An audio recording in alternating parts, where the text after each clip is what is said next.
I'm Michele Martin with Coldwell Banker Apex Realtors. I'm a member of the Denikin team, and I'm here with Linda Davidson of Fairway Mortgage.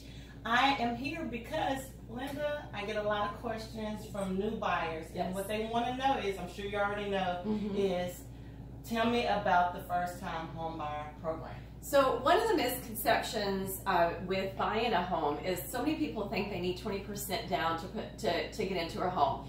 And you know, that's so not the truth. There's so many programs that can help our buyers get in for a lot less. So for example, we'll talk about first-time home buyer programs here in just a moment, but there's also like 3% down conventional loans. There's FHA, which is 3.5% down. VA, if they're a veteran, is no down payment.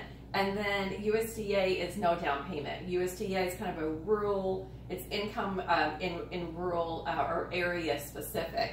But there are some great programs, and that's why it's so important to work with a lender that knows these programs, because then we know immediately, you know, when I'm talking to a buyer, the first thing I'm doing is I'm going through my head this kind of a chart in my brain of, okay, we can go here, we could go here, we could go here, we could go here, to look at the best financing options for them.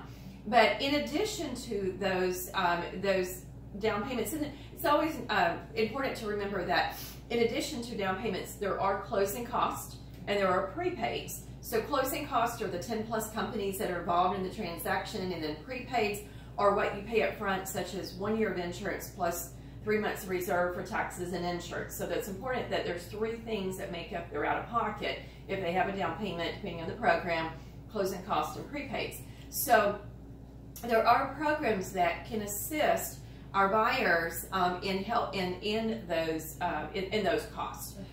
So there are bond programs that we work with. Now, it does not mean, if this is really important, that it does not mean that you can just get in for nothing. You know, used to, you know, there were programs that would pay everything. Those programs are pretty, you know, with budget cuts and everything else, those programs don't exist as much. But there are great programs that we can look at depending on the credit score, on the income, because some of these programs are income limited. So we have to look at the full picture and say, okay, this is what fits them.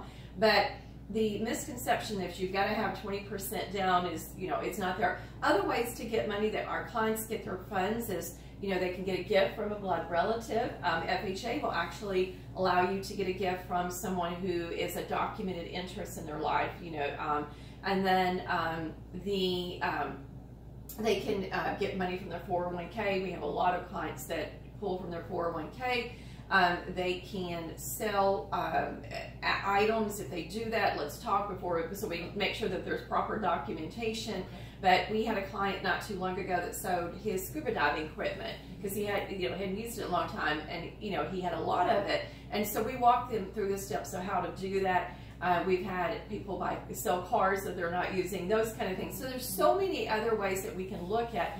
And so when we're talking to a client, then we're going through all those steps and advising them on ways that they can purchase a home without, you know, 20% down, because you really don't need 20% down to put it. No, if you have it, then it's what it is.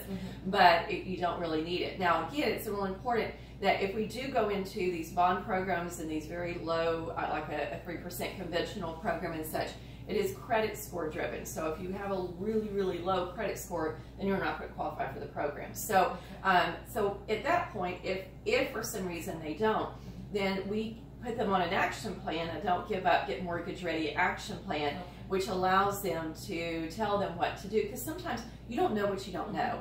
And so if you don't know, then you don't know where to go. And so, so we put them on an action plan. That's kind of fun to do, especially one of my greatest joys in this industry is when that client comes back and is ready to buy a home. We have a client that called us 2 years ago, and we're closing Friday on this loan.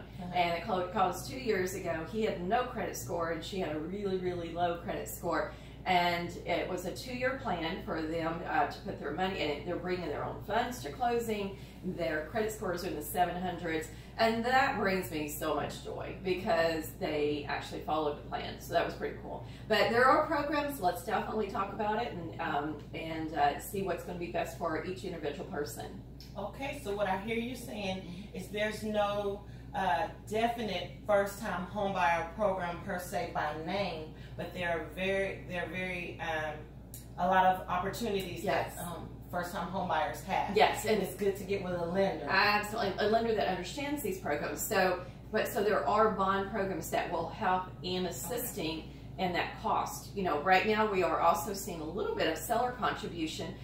You know, the last 4 years there was no seller contribution because they didn't need to. So now we're beginning to see a bit of that creep into the contract. So so maybe a combination of both. We can get the buyer can get in for a little less down, but they do need a little bit of their own funds, or get it from a gift or 401k or other options that we can look at. Well, there you have it. Thank you so much, You're welcome. Linda Davidson. Again, I'm Michele Martin with Coldwell Banker Apex Realtors. Thank you for watching.